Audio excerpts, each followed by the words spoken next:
All right. Hi. This is Martha of JMD Resellers, and I just wanted to kind of give you a little heads up as to what is happening. I just started reselling maybe about, I don't know, 2-3 weeks ago. Um, I Unfortunately, I was one of those was often on YouTube because we're all waiting on the giraffe to have the baby. April the giraffe, hurry up and have the baby. So while on YouTube, and I'm also often on YouTube for one of my other businesses. So often when I'm on YouTube, I see different things, and I usually like to watch videos from time to time. So needless to say, in the process of watching some of these videos, I ran across a few that were talking about reselling. And so it kind of had my interest. I'm actually a teacher full time. Just this year, just this school year, found out I have some health issues. And so I'm really looking into something that probably would take me out of the classroom, and starting my own business and starting something like that was something that I'm really thinking about doing. I don't know how long I would actually have in the classroom, and I really wanted to make sure that I had something else to fall back on. So with that said, I ran across the idea of reselling, and I, for one, love to bargain shop. And I also had a lot of items in my house, things that I could actually start off with to kind of build up that first bit of money that I would need to put into the business. So what I actually did was I started listing things that I already had in my house that I needed to get rid of, because one, I'm moving in a few months. So I'm going to be packing up everything and moving, and I really wanted to clear out some clutter. I guess it's a hard thing to say, that you're trying to start a business, build inventory, and get rid of clutter. That's kind of contradicts itself. But I really wanted to clear out the clutter that I had in my living room, in my closet, in my father's closet. He had passed away, so he has things in there that have been saved since probably I was a little girl. So we're in the process of trying to clean things out, and things that I think possibly have some value. I was listing those on eBay. So I've managed to sell a few things here and there, not a whole lot. Most of it has actually gone back into the business. I think maybe in the last 3 weeks, the total of items sold has probably been maybe about $40 or so. That's not a whole lot. I think that my pending listings are a lot more. But it's one of those things where I have a lot of things that are listed. I have a lot of things I still need to list. And listing takes a lot of time, especially when you're teaching full time. And so you have obligations from 7 in the morning until sometimes 7 o'clock at night. And then you have obligations at home, and then you're trying to find time. So really, every little chance. I think at one point in time I was getting up at 4 o'clock in the morning just to say, okay, I've got to list something. But that's the kind of mindset that you really have to have. Now, to get to the lesson that I learned the hard way, watching a lot of these videos, looking at some of these people who have already had great success, I've been following them, listening, writing down notes. I mean, I'm really bad about just making notes of things I want to go back and things I want to remember. And so trying to make this business my own and kind of evolve from there. So I decided, after listening to a couple of people state that they had really diversified it, and that's a great business term, to diversify your business. So a lot of people have different income streams coming in. So unlike just using eBay, for example, if I decided to sell with just eBay does not provide me with the kind of traffic that I really need. And not for all the things that I had posted. There are some things that are great sellers on eBay, and those are things that if you listen to some of the resellers who are out there, the professional resellers, the ones who have been in the business for several years, they will tell you that there are certain sites that are great for certain things. So not everything that I have is going to be a great seller on eBay. Some people have used Bonanza. Bonanza, basically, you can import your items from Amazon and eBay, but you can import your items to Bonanza, and Bonanza takes a certain profit out of what they sell. And so anyhow, they pull things off your eBay. So if it sells on Bonanza, they pull it off of eBay. And as long as you don't have it to relist once it's gone, then it'll be off of your selling list. So Bonanza was another way to diversify what you're selling. Amazon, and some people use the Amazon FBA. I personally, I'm going to come back to the Amazon for just a moment, and Poshmark. Poshmark is really great for selling clothes or for selling clothing, so as well as eBay. But looking at some of the different outlets for selling, and there are probably many more. I think Etsy is one as well. If you're wanting to sell things that are just strictly vintage, then have an Etsy store. What I found out is Etsy charges, and I use Etsy for my crafting sales, and so I think I've paid more in and I have sold nothing. So trying to actually generate business on Etsy is problematic. Even with that, thinking about those fees, eBay charges fees, PayPal charges fees, Amazon charges fees, Bonanza charges fees. Everyone charges a fee. So you really have to think about, what is the fee that I'm being charged? What is the, perhaps, what do I want to sell my product for? What did I pay for it? What am I looking to actually gain out of this?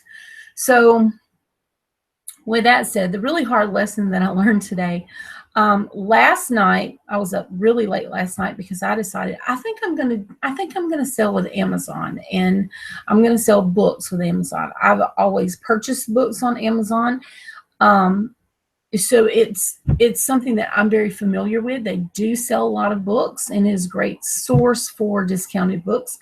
I don't see a whole lot of people who are perusing through eBay looking for books. Most people go to Amazon. So I thought, well, that would be a great place for me to put my books. I own a lot of books. As a matter of fact, I am dreading packing up my classroom because I'm moving. I have to pack everything up, and I have cases upon cases upon cases of books. The classroom that I moved into had a lot of books in it to start with, so those are not my books, but I still had a lot on my own, because most of the time when you go into a school, they don't have a ready set up library. You're having to provide that on your own.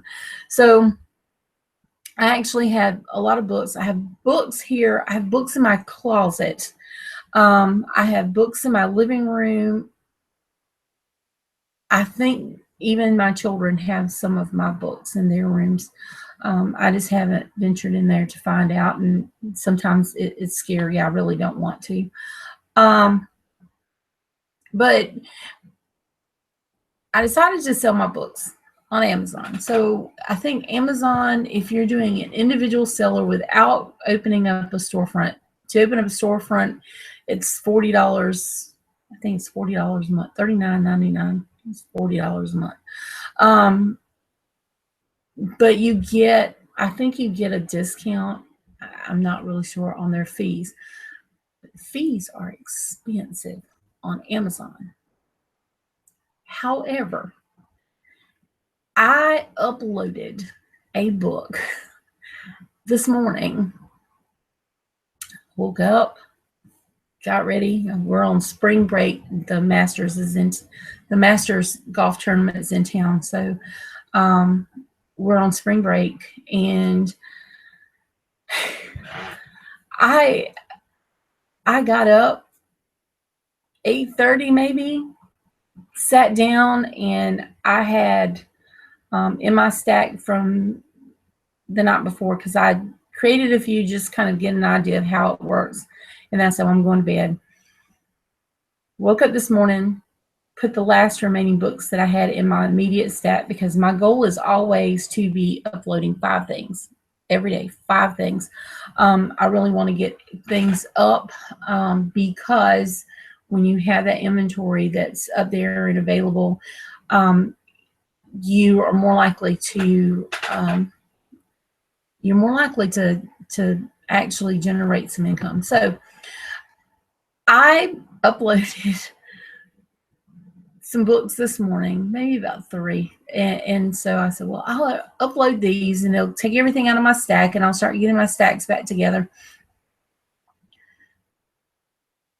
The book had only been online maybe 3 hours before it sold. Now, here's where the lesson comes in.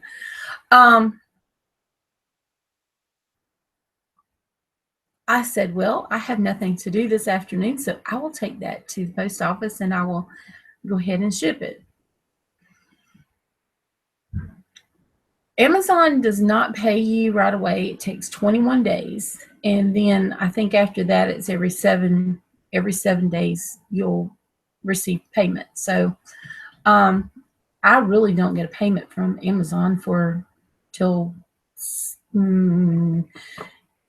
later on in the month. And so I'm like, well, that's okay. It's fine.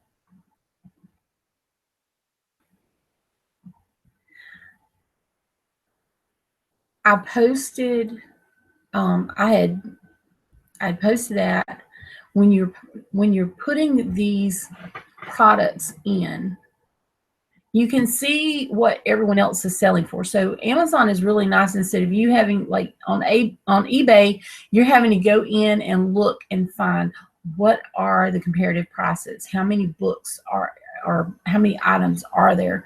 So these were all books. So how many items are there? What are they selling for? What's the condition of the ones that are selling? And so when you go in there, you can, if you know, and for me, I'm selling books. I know I'm selling at Medium Mail.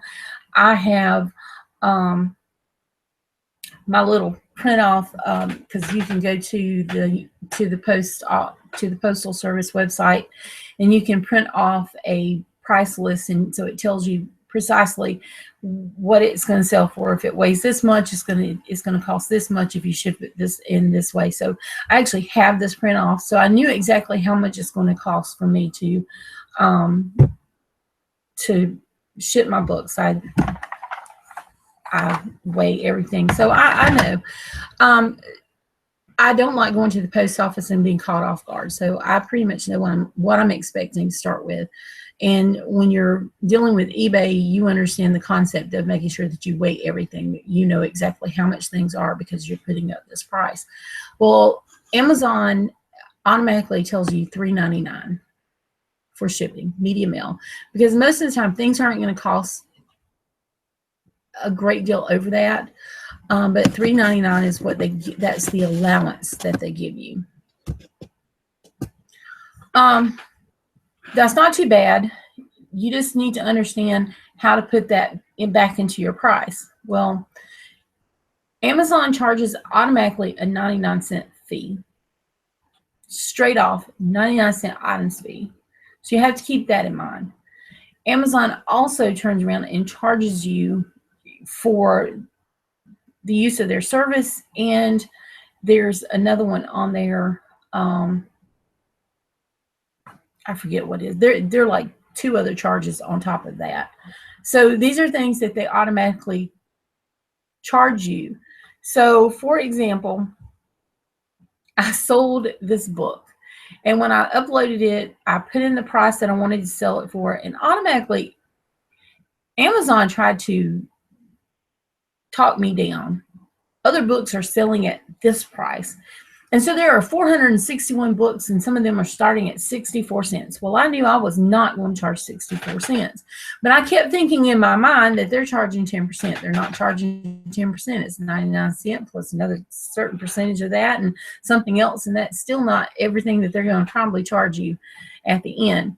So you really need to keep that in mind. So if you're charging, just think, if you're I'm sorry, I keep shaking that. If you're charging,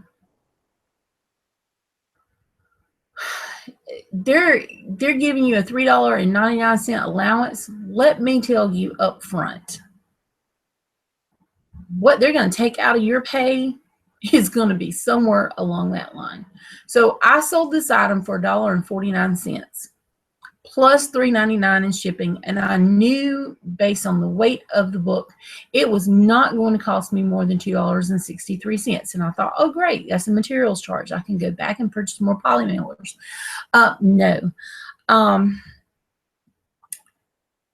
they charged me, it was, the whole total was $1.49, $3.49. So it was charged like $5.50 something cents, 58 cents, something like that. Actually, I'm gonna pull that up. So let me unhide that. I sold it for $1.49. Shipping cost was $3.99. It actually cost me $2.63 to ship. And the Amazon fee is $3.61.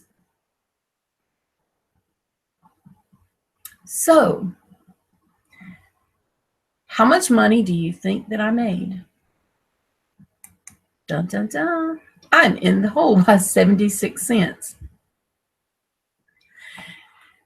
Now, had I bumped up my price like I really wanted to do, but Amazon would not let me do, I probably would have made at least a quarter.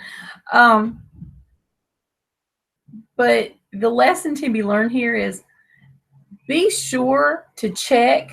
It's easy when you go in there, and they make it easy so that you don't really see what's going on behind the scenes. So when you plug that in, you can plug the UPC in, especially if it's a book, and you put that in there and you go in and you fill out, because the only thing that you really have to add is your shipping cost is already included in there. You have to put your SKU, and and that's even if you have one. I like to keep track of everything, and so I number my receipt, so I put a tracking number on there. So a SKU you have to give the price that you're willing to sell it. And like I said, it'll pop up. They're going, oh, you're the lowest price, or you're the highest price, or everyone's selling lower than you. You should really make it this, and they want you to click there. Don't do it. And then at the bottom, the condition that it's in, and then you just click save, and it's automatically saved. But it really doesn't tell you it really doesn't tell you how much they're charging you. So here's the secret.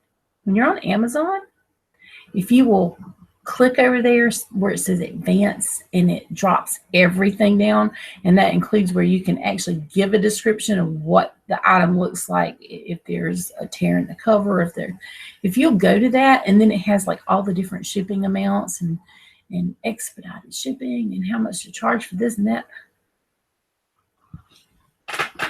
If you go in there and look, it'll have shipping method.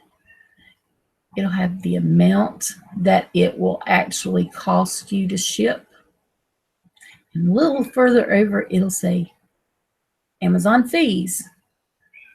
Look at that.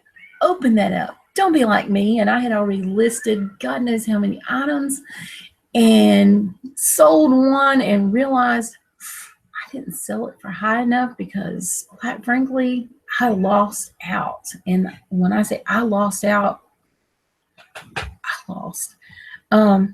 So I'm almost out $1, and that kind of upsets me. I do have one less book that's sitting around gathering dust on my shelves or in my closet. So that was a good thing.